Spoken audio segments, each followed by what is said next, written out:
30 अप्रैल 2026 की वह शाम जबलपुर के बरगी डैम पर बिल्कुल सामान्य और खूबसूरत तरीके से शुरू हुई थी, जैसे हर दिन वहां होती है। सूरज धीरे धीरे ढल रहा था। नर्मदा नदी का पानी सुनहरी रोशनी में चमक रहा था। हवा हल्की थी और माहौल में एक अजीब सी शांति और खुशी थी। लोग अपने परिवारों के साथ घूम रहे थे। बच्चे हंसते हुए इधर उधर दौड़ रहे थे। कुछ लोग मोबाइल से फोटो और वीडियो बना रहे थे और कई लोग उस दिन की सबसे खास चीज का इंतजार कर रहे थे, क्रूज राइड। वह बड़ी मोटर बोट जो लोगों को नदी के बीच लेकर जाती है ताकि वे प्रकृति के बीच कुछ पल शांति से बिता सकें। लगभग शाम के 5 बजे के आसपास लोग धीरे धीरे उस नाव में चढ़ने लगे। कोई अपने दोस्तों के साथ था, कोई परिवार के साथ, कोई अपने छोटे बच्चों को गोद में लेकर चढ़ रहा था। एक माँ अपने लगभग 3 साल के बच्चे को सीने से लगाए हुए थी। बच्चा खुश था और पानी की तरफ देखकर ताली बजा रहा था। कुछ कॉलेज के लड़के मजाक कर रहे थे। एक नवविवाहित जोड़ा हाथ पकड़े बैठा था। Every moment with you is I love you. कुछ बुजुर्ग शांत बैठे थे। Yes, much better. Thank you. कुल मिलाकर करीब 30 से 31 लोग उस नाव में सवार हुए। नाव के कर्मचारियों ने जल्दी जल्दी लोगों को बैठाया। कुछ लोगों ने सुरक्षा को लेकर सवाल किया कि लाइफ जैकेट कहाँ है। कुछ को जैकेट दी गई, लेकिन कई लोगों को नहीं मिली और कर्मचारियों ने यह कहकर बात को टाल दिया और रोज की तरह ही यह यात्रा भी सामान्य होगी। उस समय किसी को अंदाजा नहीं था कि यही छोटी सी लापरवाही कुछ ही देर में कितनी बड़ी त्रासदी में बदलने वाली है। नाव धीरे धीरे किनारे से दूर जाने लगी। इंजन की आवाज हल्की थी। पानी पर हल्की लहरें बन रही थीं। लोग खुश थे। कोई सेल्फी ले रहा था, कोई वीडियो बना रहा था। बच्चे पानी को देखकर खुश हो रहे थे। कुछ लोग गाने गा रहे थे। माहौल बिल्कुल एक पिकनिक जैसा था। लेकिन जैसे जैसे नाव आगे बढ़ी, आसमान का रंग धीरे धीरे बदलने लगा। दूर कहीं काले बादल दिखाई देने लगे। हवा थोड़ी तेज हो गई। शुरू में किसी ने ज्यादा ध्यान नहीं दिया, क्योंकि अक्सर ऐसा मौसम आता है और चला जाता है।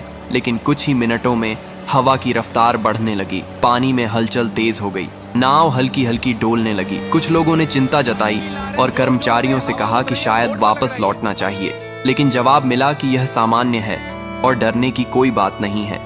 यह वही पल था जहां अगर फैसला बदल जाता तो शायद कहानी भी बदल जाती। लेकिन नाव आगे बढ़ती रही।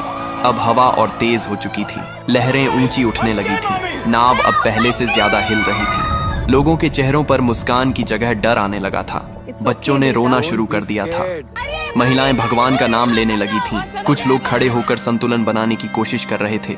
तभी अचानक एक तेज झोंका आया और नाव एक तरफ जोर से झुकी। लोग चीख उठे। कुछ लोग गिर पड़े। पानी नाव के अंदर आने लगा। माहौल अब पूरी तरह डर में बदल चुका था। लोग चिल्ला रहे थे, लेकिन अब बहुत देर हो चुकी थी। अचानक एक और बड़ी लहर आई और नाव का संतुलन पूरी तरह बिगड़ गया। कुछ ही सेकंड में वह पल आया जिसे कोई कभी भूल नहीं पाएगा। नाव पलट गई और सब कुछ पानी में चला गया। एक पल पहले जो लोग हंस रहे थे, अगले ही पल वे खुद को गहरे पानी में पाते हैं। चारों तरफ चीखें, पानी और अफरा तफरी थी। कोई किसी को पकड़ने की कोशिश कर रहा था, कोई तैरने की कोशिश कर रहा था। कई लोगों को तैरना नहीं आता था। कुछ लोग लाइफ जैकेट के सहारे ऊपर रहने की कोशिश कर रहे थे। वह माँ जिसने अपने बच्चे को सीने से लगाया हुआ था, पानी में गिरते ही उसने अपने बच्चे को और कसकर पकड़ लिया। वह खुद तैर नहीं पा रही थी, लेकिन उसने अपने बच्चे को छोड़ा नहीं।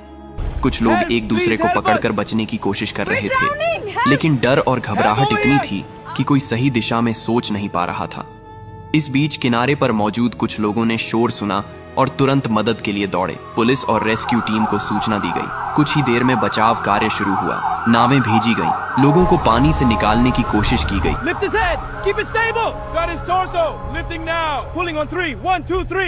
जो लोग सतह पर थे उन्हें जल्दी बाहर निकाला गया, लेकिन जो नीचे जा चुके थे उन्हें ढूंढना मुश्किल था।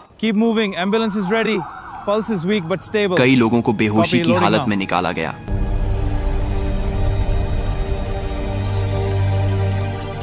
लेकिन कुछ लोगों को बचाया नहीं जा सका। धीरे धीरे यह साफ होने लगा कि यह सिर्फ एक हादसा नहीं बल्कि एक बड़ी त्रासदी बन चुका है।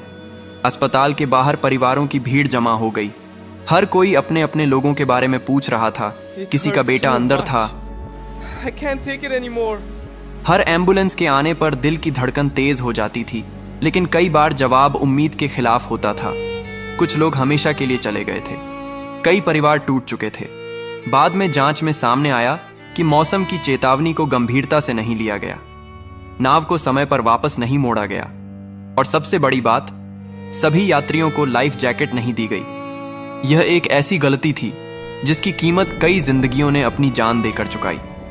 30 अप्रैल की वह शाम जो खुशी और सुकून से शुरू हुई थी, वह दर्द, चीखों और आंसुओं में खत्म हुई। और आज भी जब उस घटना को याद किया जाता है तो एक ही सवाल मन में आता है, अगर थोड़ी सी सावधानी बरती जाती, अगर सही समय पर सही फैसला लिया जाता, तो क्या ये लोग आज जिंदा होते? यह हादसा सिर्फ एक घटना नहीं था, यह एक चेतावनी थी कि जिंदगी में सुरक्षा को कभी हल्के में नहीं लेना चाहिए, क्योंकि एक छोटी सी लापरवाही भी सब कुछ छीन सकती है। और उस दिन नर्मदा का शांत पानी गवाह बन गया उन आखिरी पलों का, जहां हंसी अचानक खामोशी में बदल गई और कई कहानियां अधूरी रह गईं।